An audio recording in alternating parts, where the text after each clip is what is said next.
Charm isn't typically the reason that you get into games like Path of Exile. That's usually reserved for things like gameplay or story, but it's why you stay.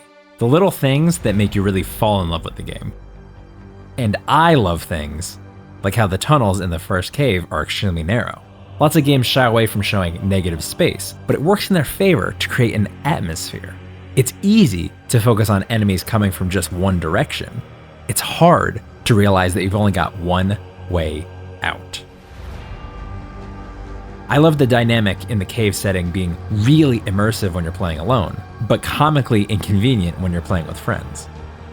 I love how terrifying it is that the walls themselves in a seemingly empty cave can come alive. Or how a giant worm never stops burrowing, unraveling, and showing you just how endless it seems to be. I love how the game treats even mini-bosses as a spectacle, and how they all have their own unique feel and mechanics with each encounter, and how this philosophy shines throughout. Many games can deliver things like huge bosses, but there aren't many that make you really sit back and say, wow, every single time.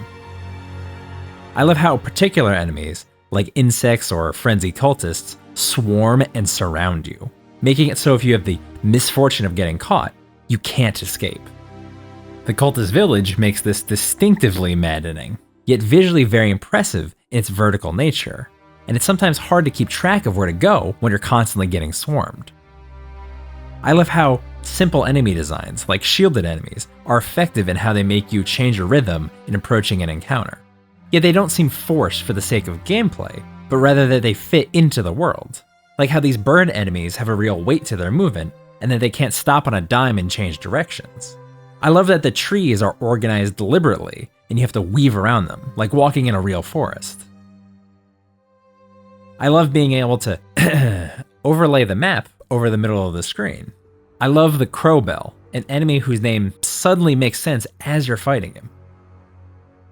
And spoilers for the final area of the zone here, but I love the descent through the manor as you see the beast getting closer and closer as you yourself fall into the madness, watching every creature turn into an even more and more grotesque version of itself. I love Path of Exile 2 so far.